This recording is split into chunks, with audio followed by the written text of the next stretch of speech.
possession, right, left centre, finds Mbeumo in the area. Brian Mbeumo scores! Sepak bola selalu punya cara unik untuk menghadirkan kejutan. Di tengah hiruk-pikuk manajer penuh kontroversi Manchester United, muncul satu nama. Tenang, nyaris tanpa sorotan, namun diam-diam mencuri perhatian. Michael Carrick.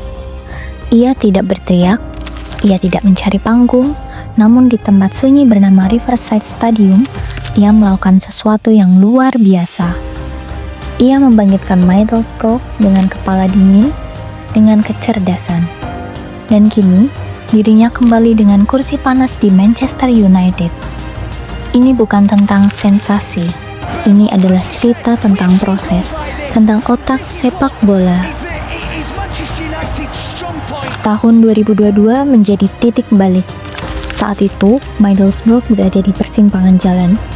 Performa mengecewakan dan tim terjebak di papan bawah Championship. Ancaman degradasi bukan sekedar wacana. Chris Wilder pergi dan klub mengambil keputusan berani. Michael Carrick, seorang pria pendiam tanpa pengalaman panjang sebagai manajer utama. Namun, ia dipercaya menandatangani kontrak 3 tahun. Banyak yang terkejut, banyak pula yang ragu. Apakah Carrick siap? Apakah ini terlalu cepat? Namun, di balik ketenangannya, Carrick tahu satu hal. Ia tidak datang untuk bertahan hidup. Ia datang untuk mengubah arah. Perubahan itu tidak datang dalam semalam. Namun perlahan segalanya berubah. Tim yang dulunya rapuh mulai percaya diri. Tim yang dulunya panik kini tenang. Satu demi satu kemenangan datang. Riverside kembali hidup. Middlesbrough melesat dari tim yang nyaris terdegradasi menjadi penantang serius promosi. Musim itu ditutup dengan pencapaian luar biasa. Peringkat 3 Championship. Sebuah lompatan yang nyaris mustahil, namun Carrick melakukannya tanpa keributan dan tanpa drama. Hanya sepak bola yang berbicara. Tak bisa dipungkiri, Michael Carrick adalah produk Manchester United. Ia tumbuh di bawah Sir Alex Ferguson. Ia memahami standar juara. Ia tahu tekanan, ekspektasi, dan tuntutan kemenangan.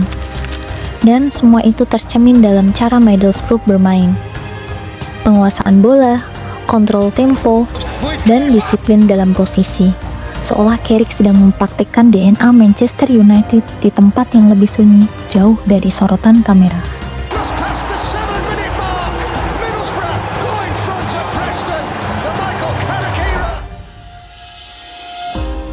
Januari 2026.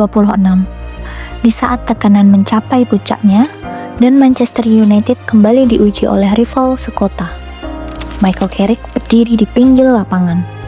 Tenang, fokus, tanpa gestur berlebihan. Lawan mereka hari itu bukan sembarangan tim. Manchester City.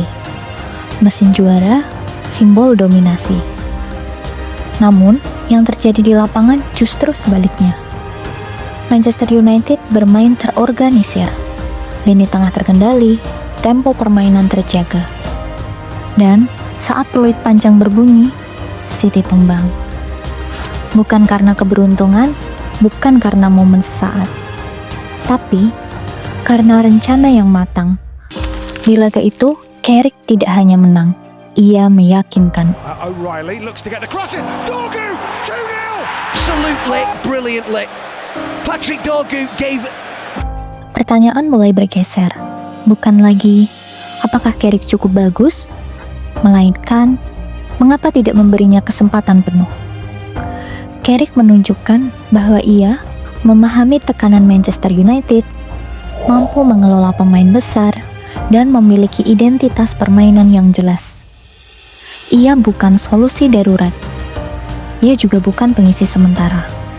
Ia terlihat seperti jawaban jangka panjang. Mungkin Manchester United tidak perlu mencari terlalu jauh, karena sosok itu telah lama mereka kenal, Michael Carrick. Jika menurut kalian Michael Carrick layak menjadi pelatih permanen Manchester United, Tuliskan pendapat kalian di kolom komentar. Jangan lupa like video ini, subscribe untuk cerita sepak bola mendalam lainnya, dan aktifkan notifikasi agar tidak ketinggalan kisah-kisah besar yang sering luput dari sorotan. Karena dalam sepak bola, kadang jawaban terbaik datang dari mereka yang paling tenang.